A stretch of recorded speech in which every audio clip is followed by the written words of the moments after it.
यदि एक दर्जन चूड़ी 45 रुपए की है तो 2.25 दर्जन चूड़ी कितने की होगी। जी हाँ फ्रेंड्स, आइए देखते हैं कि हम ऐसे क्वेश्चन को कैसे सॉल्व कर सकते हैं। देखिए फ्रेंड्स, एक दर्जन चूड़ी का मूल्य कितना है 45 रुपए।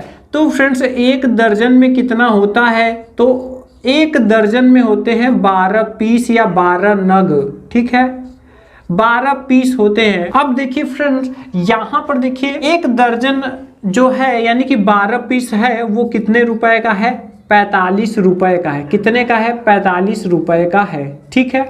अब देखिए यहाँ पर हमें 2.25 दर्जन का निकालना है, ठीक है।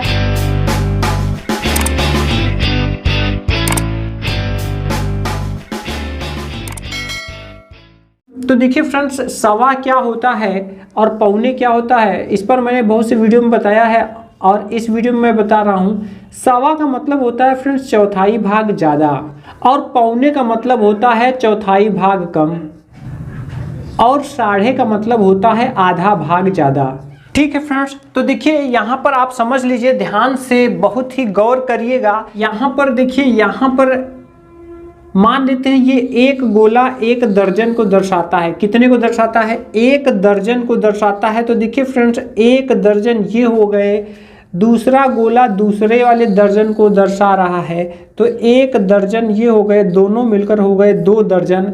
अब फ्रेंड्स देखिए, तीसरे में चौथाई भाग ज़्यादा, यानी कि अगर हम इसको फ्रेंड्स 4 भागों में बांटें तो ये सिर्फ एक भाग अगर हम और ले लें तो यहाँ पर यही होगा फ्रेंड्स सवा।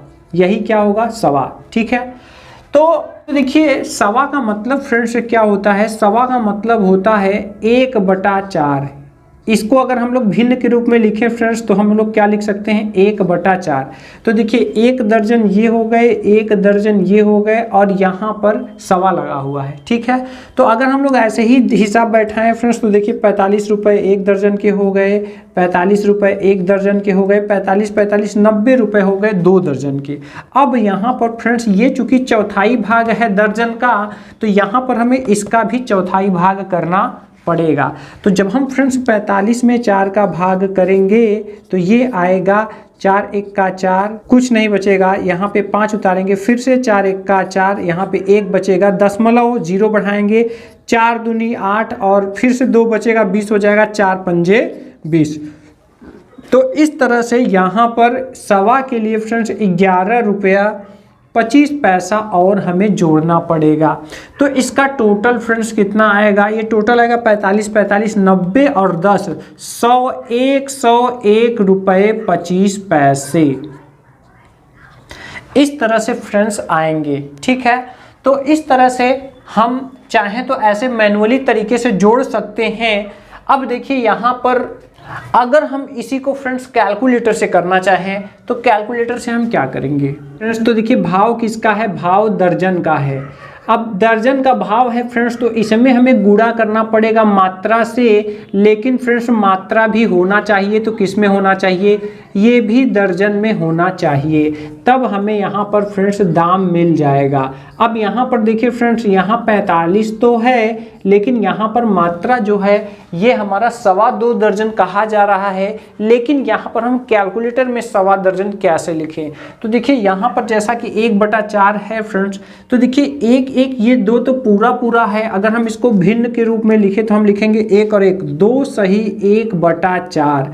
अब फ्रेंड्स अगर इस 1/4 को अगर हम 1 में 4 का डिवाइड करें फ्रेंड्स तो आएगा 0.25। कैसे, देखिए दशमलव लगाएंगे, 0 बढ़ाएंगे, फिर 4 दूनी 8, 2 बचा 20 हो गया, 4 पंजे 20। तो देखिए इस तरह से हम इसको अगर फ्रेंड्स अगर हमें सवा को अगर हमें कैलकुलेटर में लिखना है तो हमें लिखना होगा 2.25। तो अब देखिए ये फ्रेंड्स दर्जन हो चुका है।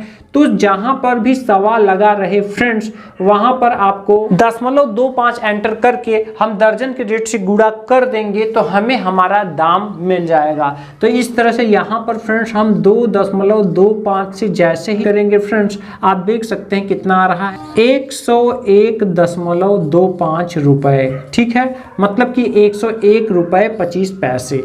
इस तरह से हम अपना चूड़ी का रेट निकाल लेंगे। अब फ्रेंड्स देखिए, जैसे मान लीजिए इसी में कह दिया, दूसरा क्वेश्चन कह दिया, अगर कह दिया 3.25 दर्जन का दाम निकालिए, तो आप क्या करेंगे? तो आप समझ के चलिए कि देखिए फ्रेंड्स 3.25 दर्जन कह रहा है, तो आप इसको कैसे लिखेंगे? क्योंकि कैलकुलेटर में एंट्री करने के लिए आपको क्या करना पड़ेगा? कैलकुलेटर में एंट्री करने के लिए आपको इसको दशमलव के रूप में लिखना पड़ेगा। तो देखिए यहाँ पर क्या होता है, आगे फ्रेंड्स हम एक माइनस कर देते हैं, जितना भी पौने लगा रहेगा आगे हम क्या कर देंगे, एक कम कर देंगे और पीछे 0.75 लगा देंगे। तो ये हमारा फ्रेंड्स पौने बन जाता है, जबकि साढ़े में सिर्फ हमें दशमलव लगाना रहता है। जितना भी कहेगा फ्रेंड्स, आगे जो भी दिया रहेगा उसको लिखने के बाद हम दशमलव लगाएंगे और 5 जीरो लगा देंगे, तो ये पूरा साढ़े बन जाता है। तो चलिए देखिए, जैसे 3.25 दर्जन कहा है, अब इसको अगर हमें फ्रेंड्स दशमलव के रूप में लिखना है तो हम क्या लिखेंगे? देखिए यहाँ पे आगे एक कम करके लिखना है। तो देखिए 3 है तो हम यहाँ 2 लिख देंगे। क्या लिख देंगे? 2। और फिर यहाँ दशमलव लिख के 7.5 जैसे ही लिखेंगे ये हो जाएगा 3.25 दर्जन। अब देखिए फ्रेंड्स, अब हम आसानी से निकाल सकते हैं, यानी कि अगर हमें 3.25 दर्जन का अगर हमें चाहिए तो यहाँ पर हम दाम निकालेंगे। तो कैसे निकालेंगे? यहाँ पर हो जाएंगे 45, जो कि दर्जन का आपका भाव होगा।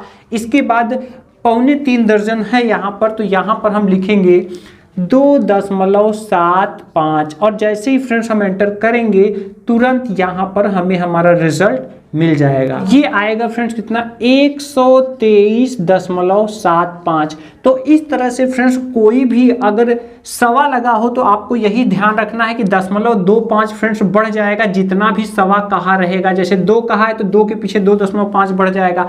4 कहा रहेगा सवा, तो 4 के पीछे 2.5 बढ़ाकर कर देंगे। लेकिन अगर यहाँ पर फ्रेंड्स पौने कहा है तो यहाँ पर जितना भी कहा रहेगा उसमें से एक कम करके पीछे 0.75 लगा देंगे, तो पौने में कन्वर्ट हो जाएगा। अब फिर हम ऐसे गुणा करके निकाल सकते हैं। आइए एक दूसरा क्वेश्चन देखते हैं। जैसे मान लीजिए यहाँ पे कह दिया 7.25 दर्जन।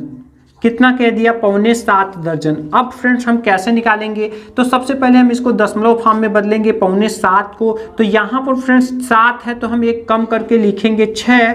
इसके बाद दशमलव लगा के 7.5 लगा देंगे, तो ये हो जाएंगे 7.25 दर्जन। अब जितना भी हमारा भाव है, हम भाव में अगर इसका गुणा कर देंगे तो इस क्वेश्चन के लिए जो हमारा दाम होगा 7.25 दर्जन के लिए, तो भाव में जो दर्जन का भाव होगा उसमें हम 6.75 से गुणा कर देंगे। यहाँ पर फ्रेंड्स आ जाएगा 303 रुपये 75 पैसे। तो इस तरह से फ्रेंड्स हम पौने वाला निकाल लेंगे, अगर पौने में दर्जन रहेगा तो। इसी तरह से अगर साढ़े फ्रेंड्स, तो साढ़े आसान होता है। जैसे मान लीजिए 3.5 दर्जन चाहिए। अब 3.5 दर्जन चाहिए, इसको हमें दशमलव में लिखना है। तो देखिए 3 है तो 3 पूरा वही लिखते हैं। इसके बाद पीछे 5 और 0 बढ़ा देंगे, तो ये हो जाएंगे 3.5 दर्जन। अब हमें दाम निकालने के लिए क्या करना है? भाव में जो भी दर्जन का फ्रेंड्स भाव होगा उसमें हम 3.50 से गुणा कर लेंगे, तो तुरंत फ्रेंड्स यहाँ पर हमें हमारा दाम मिल जाएगा 157.5, मतलब कि 157 रुपये। और ये 5 लिखा हुआ है तो 0 बढ़ा सकते हैं, 50 पैसे। अब फ्रेंड्स यहाँ पर आप कोई भी सवा, पौने और साढ़े दर्जन में भाव पूछे तो आप आसानी से बता सकते हैं। चलिए फ्रेंड्स यहाँ पे हम एक और देख ले रहे हैं, 5.5 दर्जन। अगर फ्रेंड्स हमें इसका भाव निकालना है तो देखिए अब इसके लिए हम क्या करेंगे और ये कैसे लिखा जाएगा दशमलव में। साढ़े में फ्रेंड्स जो पूरा वैल्यू रहता है उसको हम लिख लेते हैं, इसके बाद दशमलव लगाते हैं और साढ़े के लिए यहाँ पर दशमलव के बाद 5 और 0 लिख देते हैं। तो यहाँ पे फ्रेंड्स दाम जो होगा वो कितना होगा, तो यहाँ देखिए यहाँ पर जो भी दर्जन का भाव होगा यानी कि 45, इसमें हम गुणा कर देंगे किससे? 5.5 दर्जन से, यानी कि 5.50 से। हमारा आंसर फ्रेंड्स हमको मिल जाए, जो कि दशमलव के बाद एक ही अंक रहता है तो 0 बढ़ा देते हैं, यानी कि 247 रुपये 50 पैसे। तो इस तरह से फ्रेंड्स हम अपने इस चूड़ियों का भाव आसानी से इस सिस्टम से निकाल सकते हैं। जी हाँ फ्रेंड्स, उम्मीदों के प्रभात पर आपको मिलती हैं इसी तरह से हिसाब किताब वाली प्रॉब्लम सॉल्विंग वीडियोस। ऐसे ही लेटेस्ट वीडियोस देखने के लिए अगर अभी तक आपने उम्मीदों का प्रभात को सब्सक्राइब नहीं किया है तो सब्सक्राइब करके बेल आइकन जरूर दबा लें, जिससे आने वाले नए वीडियो की नोटिफिकेशन आप तक सबसे पहले पहुंचे और आप रहें हिसाब किताब में सबसे आगे।